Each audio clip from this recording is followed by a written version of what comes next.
बेहद खास मेहमान को। हमारे साथ इस वक्त रोहित गजभिये हैं, जो कि फाउंडर और मैनेजिंग डायरेक्टर हैं लियो वन से, एक खास तरह का स्टार्टअप है।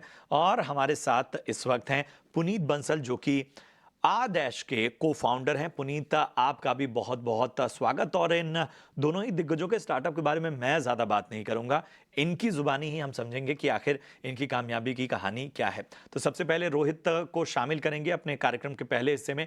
रोहित, बहुत बहुत स्वागत आपका। ज़रा बताइए अपने कारोबार के बारे में, लियो वन है कैसा, किस साल में आपने शुरुआत की, और चूंकि आप एजुकेशन के क्षेत्र का स्टार्टअप हैं तो किस तरह का फर्क पैदा कर रहे हैं? सो प्रशांत जी, हमारा स्टार्टअप करीबन 2018-2019 के दौरान हुआ था। इसका हमारा जो एम था ना, आज भी हमारा विजन सेम ही है। हम लोग को एक्सेस टू क्वालिटी एजुकेशन बनवाना था। मतलब क्वालिटी एजुकेशन का जो एक्सेस है उसको इजी करना था ऑडियंस के लिए और सब पेरेंट्स के लिए। बट इसमें जब आप देखते हो एक्सेस टू एजुकेशन, तो एजुकेशन की क्वालिटी जो है वो इंस्टीट्यूशन से इम्प्रूव करते हैं, कॉलेजेस स्कूल्स वगैरह। बट इसमें होता क्या है कि जब वो क्वालिटी इंप्रूव करना चाहते हैं तो सबसे बड़ी दिक्कत उनको आती है वो फाइनेंशियल कंस्ट्रेंट, कि बच्चे की एबिलिटी टू पे फीस, कि क्या वो भर सकता है, इतने फीस भरने की क्षमता है क्या। और दूसरा होता है एक विलिंगनेस, अगर उनको फीस भरनी भी है क्या वो टाइम से भरेंगे क्या। ये दो बड़ी दिक्कतें आती है एक स्कूल या कॉलेज के सामने जब भी उनको क्वालिटी इंप्रूव करना होता है, फीस स्ट्रक्चर पे अफेक्ट होता है।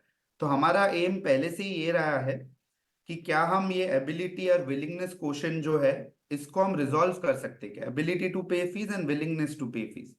जिससे क्या होगा, बच्चों की भी दिक्कत हट सकती है फी भरने की, और इंस्टीट्यूशन की भी दिक्कत जो क्वालिटी एजुकेशन प्रोवाइड करने वाली है वो दिक्कत भी हट जाए।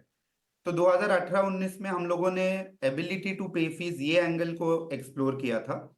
तब हम लोग ने एक प्रोडक्ट निकाला था, जीरो कॉस्ट ईएमआई। मतलब आपकी फीस मानो 100 रुपए है, तो हम लोग institution on behalf of customer हम इंस्टीट्यूशन को पैसा अपफ्रंट दे देते थे, और पेरेंट्स से हम वो 100 रुपए 12 ईएमआई में लेते थे। तो 8,000 रुपए करीबन पर मंथ आता था इनका इंस्टॉलमेंट। तो ये जो है इससे पेरेंट्स की दिक्कत जाती थी, इंस्टेड ऑफ 2 इंस्टॉलमेंट या 3 इंस्टॉलमेंट उनको 12 इंस्टॉलमेंट के ऑप्शन मिलते थे, तो लिक्विडिटी प्रॉब्लम हट जाता था। और एजुकेशन इंस्टीट्यूशन को पेरेंट्स की तरफ से पूरी फीस अपफ्रंट मिलती थी, तो उनका फी कलेक्शन प्रॉब्लम हट जाता था। तो ये हमारा पहला सोल्यूशन था, वो करीबन 2019 से चालू किया था।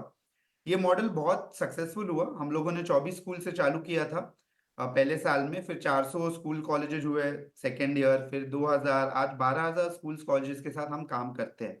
तो ये मॉडल हमारा काफी सक्सेसफुल हो गया, करीबन 100 मिलियन से लेके $150 मिलियन का डिसबर्सल करते हैं। बट इसमें क्या हुआ, एक एबिलिटी टू पे फीस क्वेश्चन सॉल्व हुआ, विलिंगनेस क्वेश्चन इसमें हैंडल नहीं हुआ था। तो ये मॉडल में भी अलग जो एस्पेक्ट्स थे, कुछ कुछ इश्यूज इंस्टीट्यूशन के सॉल्व नहीं हुए। तो करीबन 2 साल पहले हम एक सिस्टम पे काम करने लगे, हम उसको एम्बेडेड फाइनेंस स्टैक बुलाते हैं, या सिंपल भाषा में financial software as a service. तो हम लोग ने एक फाइनेंशियल सैस मेथड बना दिया एजुकेशन इंस्टीट्यूशन के लिए, जिससे कि बच्चों की विलिंगनेस, पेरेंट्स की जो विलिंगनेस कोशेंट है एबिलिटी के साथ, वो भी बढ़ जाए। तो दे गेट रिवॉर्डेड। फीस पहले भरने के लिए या टाइम पे भरने के लिए हम पेरेंट्स को एक फी रीइंबर्समेंट स्ट्रक्चर क्रिएट करके देते हैं, जिससे उनको फीस वापस मिल सके ओवर द नेक्स्ट 1 ईयर। तो ये स्ट्रक्चर बनाने के लिए हम लोग ने एक सॉफ्टवेयर बना दिया। रोहित, मेरा अगला सवाल आपसे ये होगा कि जो ये आपका पूरा कारोबार है, इसका बेस कितना है? कितने स्कूलों तक, बच्चों तक आपकी पहुंच बनी है, और किस तरह से बाकी स्टार्टअप से आपका स्टार्टअप जुदा है? सो प्रशांत जी, हम लोग का जो लेंडिंग मॉडल था उसमें हम लोग ने करीबन 3.5 मिलियन बच्चों पे इम्पैक्ट किया है, और हम 12,000 इंस्टीट्यूशन के साथ काम करते हैं। उसके साथ हम लोग ने जो फाइनेंशियल सैस बनाया, जिसमें हम आईडी कार्ड को प्रीपेड कार्ड कन्वर्ट करते हैं, एक पेमेंट इंस्ट्रूमेंट, फी कलेक्शन सॉफ्टवेयर बनाते हैं, फी रीइंबर्समेंट करवाते हैं। ये मॉडल अभी हम लोगों ने मेजरली राजस्थान और एमपी मार्केट्स में चालू किया है। तो यहाँ पे भी हमारे 1.5 लाख बच्चे हैं। और हमारे जो कि इंस्टीट्यूशनल इन्वेस्टर्स है जिसने इक्विटी फंड्स डाले हैं, उसमें से सबसे बड़ा क्यूईडी इन्वेस्टर्स है, यूएस बेस्ड इन्वेस्टमेंट्स है उनके। क्यूईडी इन्वेस्टर्स के साथ आविष्कार करके एक ग्रुप है, इम्पैक्ट फंड है इंडिया का, वो है। फिर आर्डेंट वीसी है, फिर डीएमआई फाइनेंस, 9 यूनिकॉर्न और बाकी सारे वीसी फंड्स भी जुड़े हुए हैं। करीबन टोटल हम लोग ने अभी तक $40 मिलियन उठाया है हम लोगों ने 4 से 5 साल में। और इसको हम यूटिलाइज कर रहे हैं प्रोडक्ट टेक डेवलप करने के लिए, जिससे ये फी रीइंबर्समेंट स्ट्रक्चर भी क्रिएट हो सके। रोहित, मेरा आखिरी सवाल आपसे ये होगा कि आखिर किसी भी स्टार्टअप में अगर हम मूल बातों को देखें तो किन बातों पर फोकस करना सबसे जरूरी है? जो यंग एंटरप्रेन्योर्स हैं उनको आपकी क्या सलाह होगी? स्टार्टअप में कौन सी गलतियां नहीं करनी चाहिए? प्रशांत जी, जैसे अगर आपके फंडामेंटल बिजनेस मॉडल स्ट्रांग हो तो दिक्कतें इतने बड़ी नहीं है। बस कॉन्सेप्चुअली जो थॉट स्ट्रक्चर था फाउंडर्स का, वो थोड़ा अभी बदलते जा रहा है। क्योंकि आप अगर 2020 की बात करोगे तो काफी कंपनीज ग्रोथ साइड पे फोकस करती थी, मतलब कस्टमर एक्विजिशन, जितने ज्यादा कस्टमर उतना ज्यादा वैल्यू चेन बिल्ड होती थी। बट आज आप देखोगे तो हम सिर्फ कस्टमर एक्विजिशन नहीं, बट प्रॉफिटेबिलिटी भी मैटर करता है। तो इसमें बिजनेस मॉडल पे हम सिर्फ ये नहीं देखते कि हमारे पास लाखों बच्चे हैं या लाखों कस्टमर्स है, हम ये भी देखते हैं कि हमारा जो कंट्रीब्यूशन मार्जिन है फ्रॉम ईच कस्टमर वो काफी अच्छा हो, ताकि मॉडल एक सस्टेनेबल बिजनेस बने। हमेशा फंडरेज ही जरूरत हो ऐसा नहीं है। तो अगर फंडामेंटली आपका बिजनेस मॉडल सही है, आपका यूनिट इकोनॉमिक्स पॉजिटिव है, आपका कंट्रीब्यूशन मार्जिन कहीं ज्यादा है, 45-50% तक पहुंच रहा है, तो आपको फंडिंग का भी प्रॉब्लम नहीं आता। आप इस सिचुएशन में जाते हो जिससे आपको आपका मॉडल बहुत स्ट्रांगली चल रहा है, आपको शायद कैश फ्लो की जरूरत ना हो, बट फंडिंग उसके बावजूद भी आपके पास फंडिंग अवेलेबिलिटी है। तो आप देखोगे 2020 से कंपैरिजन में आज जो फंडामेंटल थिंकिंग है एक वीसी फंडिंग का, वो बदल चुका है। वो सिर्फ ग्रोथ पे नहीं है, वो एक fundamental business model, profitability, sustenance के ऊपर फोकस करता है। इफ योर स्टार्टअप आपका स्टार्टअप अगर उस जोन को सही हैंडल करता है तो दिक्कत नहीं आती आज के मार्केट में भी। बहुत खूब रोहित, और तमाम बातों को आपने बहुत बेहतर ढंग से हमारे सामने रखा। और हमसे अपने कारोबार के बारे में बातचीत करने के लिए बहुत बहुत शुक्रिया, और आपको आगे के लिए ढेर सारी शुभकामनाएं। चलिए, ये तो हुई रोहित से बात। अब यहाँ एक छोटे से ब्रेक के लिए रुकेंगे। ब्रेक के उस पार पुनीत बंसल से जुड़ेंगे और उनसे जानेंगे उनके स्टार्टअप के बारे में। आप बने रहिए हमारे साथ।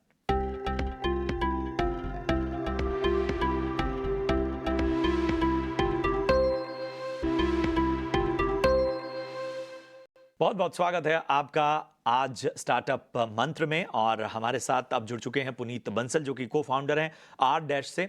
पुनीत, बहुत बहुत स्वागत आपका। बड़ा दिलचस्प टाइटल है। हम आपके कारोबार के बारे में तो बाद में आएंगे। सबसे पहले तो ये बताइए, आप इतना अनुभव ले चुके हैं अपने स्टार्टअप में, स्टार्टअप वर्ल्ड को समझ चुके हैं, भारत में स्टार्टअप का दौर किस तरह का है?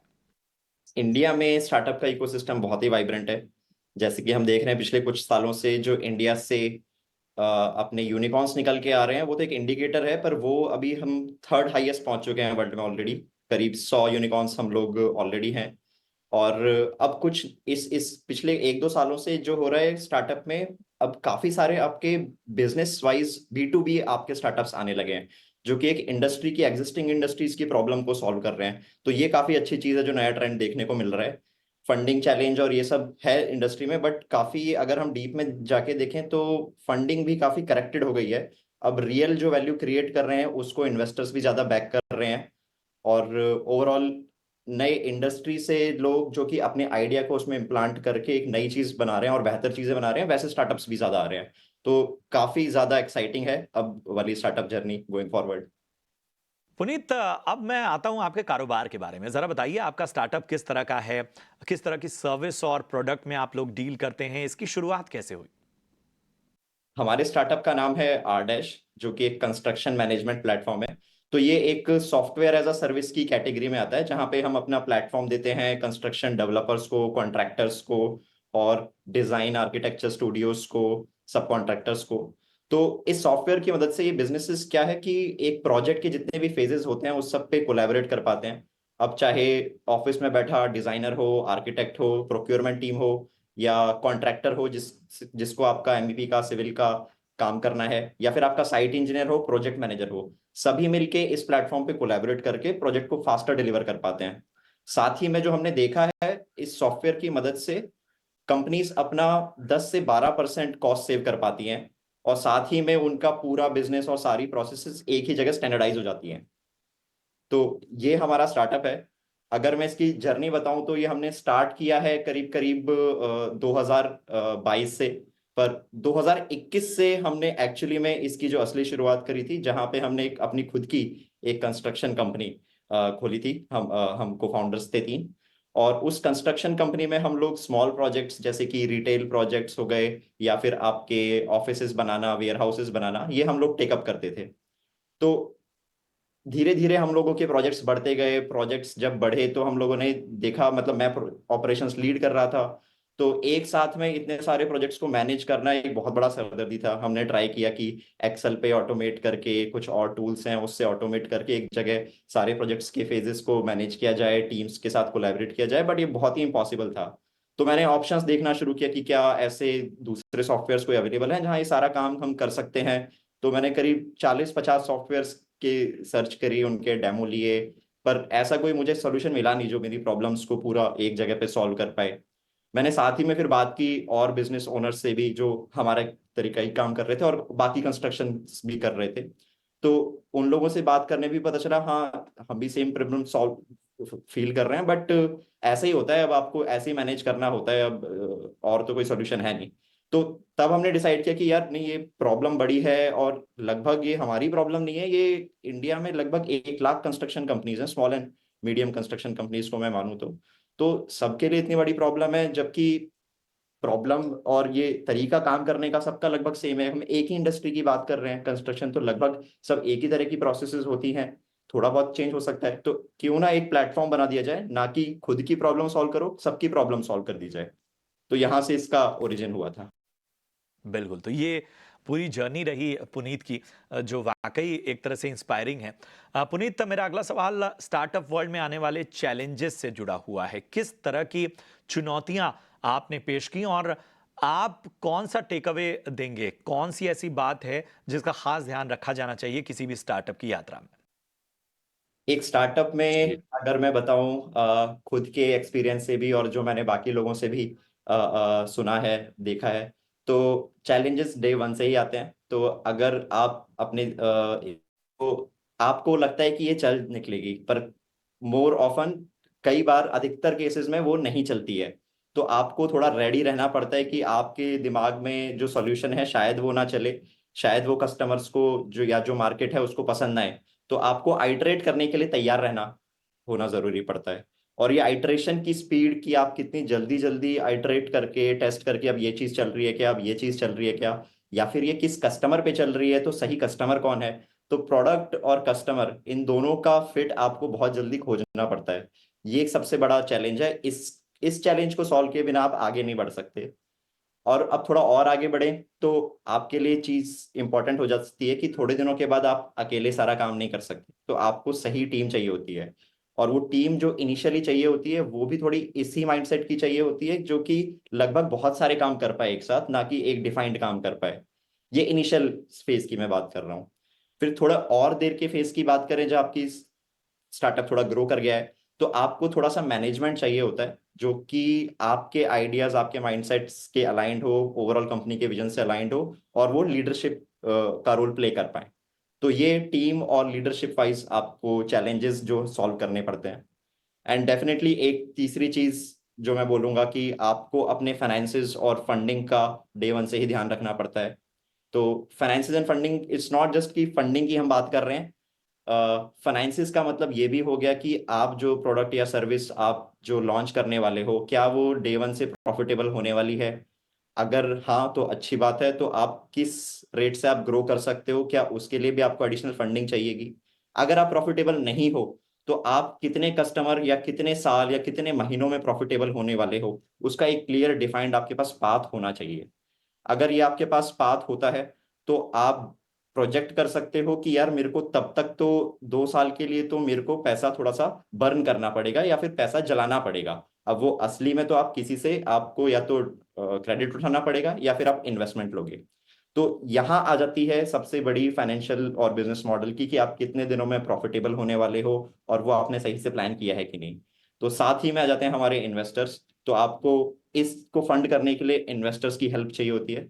तो सही तरह के इन्वेस्टर्स जो आपको इस प्रोजेक्शन के बेस पे आपको फंड करें, प्लस अगर इस प्रोजेक्शन में कुछ चीजें ऊपर नीचे होती हैं टाइम के साथ, जैसा आपने एक्सपेक्ट किया वैसा नहीं होता है, तो फिर वो आपको बैक करें, ना कि वो आप पर एकदम हावी हो जाएं और आपका बिजनेस उससे हैम्पर हो। बिल्कुल, तो बहुत अहम बातें पुनीत ने बताई हैं। और पुनीत, मेरा अगला सवाल इसी से को थोड़ा सा मैं और आगे बढ़ा देता हूँ। यंग लोगों को क्या आपकी सलाह होगी, वो लोग जिन्हें एक आइडिया एक्साइट कर देता है कि हम आज से हम कुछ करना चाहते हैं, ऐसे लोग भी हैं जो शायद कुछ भी स्टार्टअप वर्ल्ड के बारे में नहीं जानते लेकिन वो इसमें आना चाहते हैं, तो उनको क्या सलाह होगी? नए लोगों को वैसे तो मैं भी बहुत ज़्यादा एक्सपीरियंस नहीं हूँ, बट मैं ये एडवाइस देना ज़रूर चाहूँगा कि इंडिया की ग्रोथ जर्नी अभी रैपिड फेज में चल रही है, तो आगे आने वाले 30 साल एक बहुत अच्छा मौका है जो शायद हर कंट्री के पास आता है, हमारा वो अभी आ रहा है। तो इस टाइम पे आपको ये देखना चाहिए कि कौन से ऐसे सेक्टर्स हैं जो इस ग्रोथ जर्नी पे डेफिनेटली राइड करेंगे, और उसमें क्या हम लोग वैल्यू ऐड डिस्प्रपोर्शनेटली कर सकते हैं, यानी कि थोड़ा थोड़ा चेंज नहीं, क्या हम उसमें बहुत बड़ा चेंज ला सकते हैं, 2x 5x 3 गुना 4 गुना अपन लोग अगर चेंज ला सकते हैं तो एक वो बहुत अच्छा बिजनेस मॉडल बन सकता है। और अगर आप ऐसी इंडस्ट्रीज के लिए सॉल्व कर रहे हो तो मैं ये सजेशन दूंगा कि आपको थोड़ा समय एग्जिस्टिंग इंडस्ट्री में भी काम करना चाहिए। उसके 3 फायदे होते हैं। एक फायदा तो ये होता है कि आपको सीधे सीधे जो आप प्रॉब्लम सॉल्व करने वाले हो उसके एग्जिस्टिंग सॉल्यूशन पता चल जाते हैं कि अभी होता कैसे है वो। दूसरा, आपको उसके कस्टमर से मिलने का, बात करने का वहीं के वहीं मौका मिल जाता है, उनके पेन पॉइंट समझने का।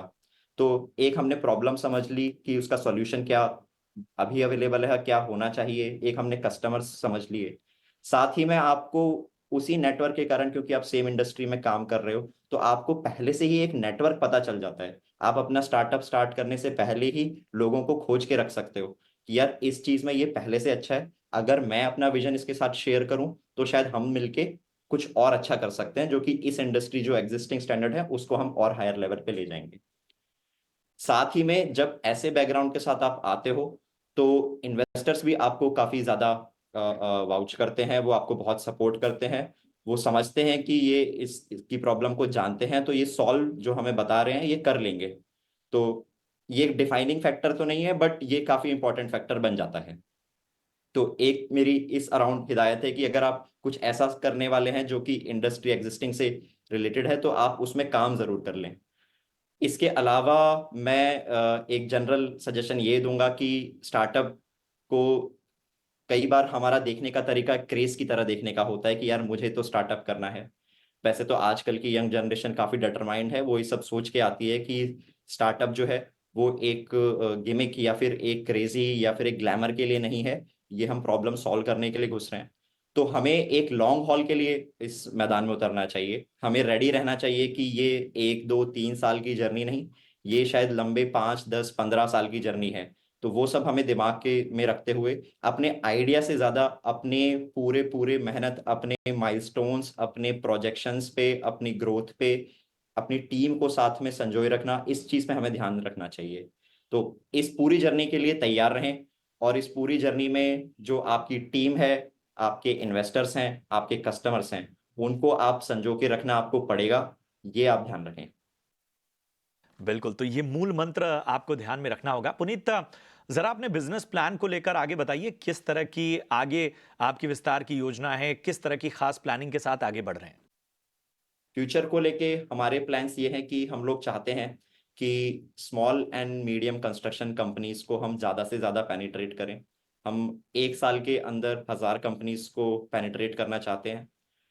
कंस्ट्रक्शन कंपनीज इंडिया में करीब 1 लाख हैं। हम उसमें से थोड़ा फिल्टर करके जो हमारे प्रोडक्ट के लिए थोड़ा सा अग्रेसिवली डिमांड कर रहे हैं, हम उनको पहले केटर करना चाहते हैं। फ्यूचर में चल के हम लोग चाहेंगे कि इस सॉल्यूशन में दूसरी कंट्रीज जो कि रिलेटेड टू इंडियन इकोनॉमी है, जैसे कि साउथ ईस्ट एशियन कंट्रीज और अफ्रीकन कंट्रीज, वहाँ पे भी हम अपना प्रोडक्ट लॉन्च करें, टीम को बढ़ाएं और उनको भी ये सॉल्यूशंस प्रोवाइड करें। बिल्कुल, तो सबके सपने, सबकी संभावनाएं, चुनौतियां, अड़चनें, इन सब के बीच में आपको थोड़ा सा अड़े रहना पड़ता है, टिके रहना पड़ता है, तब आपके पेशेंस का टेस्ट होता है और इस तरह की सफलता आपको मिलती है। पुनीत, मेरा आखिरी सवाल, अगर कोई ऐसी बात जो इस पूरी चर्चा में रह गई हो आप रखना चाहते हो तो प्लीज हमारे दर्शकों के सामने रखिए। तो अगर देखा जाए कि टेक्नोलॉजी कंस्ट्रक्शन में इंडिया कैसा कर रहा है और बाहर कैसा कर रहा है। तो मैं एज अ स्टार्टिंग पॉइंट तो यही बोलूंगा कि हम लोग हमने थोड़ा लेट किया है। वेस्ट जो है वो हमसे थोड़ा सा आगे कंस्ट्रक्शन प्लेटफॉर्म्स को यूज करने या कंस्ट्रक्शन गैजेट्स को यूज करने या फिर रोबोट्स एंड ड्रोन्स को यूज करने में थोड़ा आगे उसने एक कदम पहले से ही बढ़ा लिया है। बट ये सही भी है क्योंकि वहाँ के कंस्ट्रक्शन कंपनीज की इकोनॉमी और वहाँ की लैक ऑफ मैन पावर ये नेचुरल डिमांड करती है कि वो पहले कर लें। बट अब ये वक्त इंडिया का आ गया है। हम इस मार्केट में एज अ एक सर्विस प्रोवाइडर हैं, हम देख रहे हैं कि इसकी डिमांड एक इनहेरेंट ही आ रही है इंडिया में, इंडियन कंस्ट्रक्शन कंपनीज में। तो अब ज्यादा से ज्यादा लोग ये इस तरह के सॉल्यूशंस जो हैं वो डिमांड कर रहे हैं।